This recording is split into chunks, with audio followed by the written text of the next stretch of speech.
Presiden Prabowo dikabarkan telah mengirimkan surat ke DPR RI terkait pergantian Jenderal Listio Sigit Prabowo dari jabatan Kapolri. Jurnalis Tribun Network mencoba mengonfirmasi hal ini ke DPR, namun tak satupun pimpinan dan anggota DPR RI memberikan respon. Kabar yang beredar di kalangan jurnalis, Istana akan mengumumkan pergantian Kapolri pekan depan. Bahkan Prabowo sudah mengirimkan 2 nama Komjen Polri ke parlemen. Desakan Jenderal Listio Sigit Prabowo mundur atau dicopot dari jabatan Kapolri sangat kuat, khususnya pasca kerusuhan Agustus 2025. Masyarakat mendesak reformasi kepolisian setelah mobil taktis Brimob melindas driver ojol Afan Kurniawan. Sisi terpisah, Kepala Biro Informasi Kementerian Pertahanan, Brigjen TNI Frega Wenas Inkiriwa, membantah pemberitaan yang menyebut jika Menhan Syarif Syamsuddin yang mengusulkan pencopotan Kapolri. Frega juga menampik isu jika Syarif Syamsuddin meminta Presiden Prabowo menerapkan darurat militer saat kerusuhan Agustus. Badan Legislasi Dewan Perwakilan Rakyat Balik DPR akhirnya menyepakati untuk memasukkan rancangan undang-undang perampasan aset untuk dapat diselesaikan di tahun 2025. Pemerintah melalui Kementerian Hukum pun setuju dengan usulan prolegnas DPR tersebut. Sebelumnya, penyelesaian RUU perampasan aset menjadi salah satu tuntutan yang disuarakan oleh publik.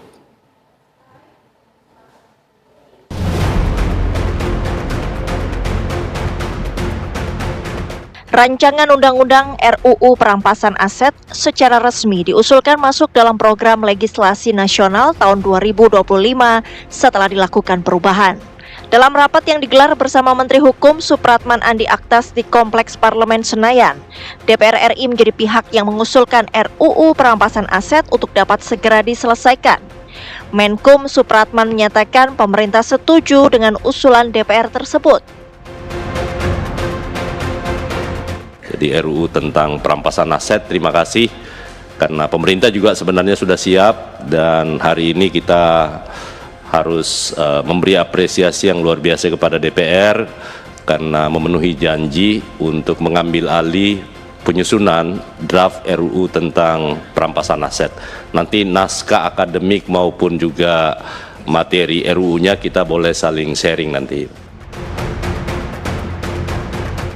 Ketua Badan Legislasi DPR RI Bob Hasan menyampaikan, RUU Perampasan Aset ditetapkan menjadi usulan dari DPR agar tidak lagi menimbulkan polemik.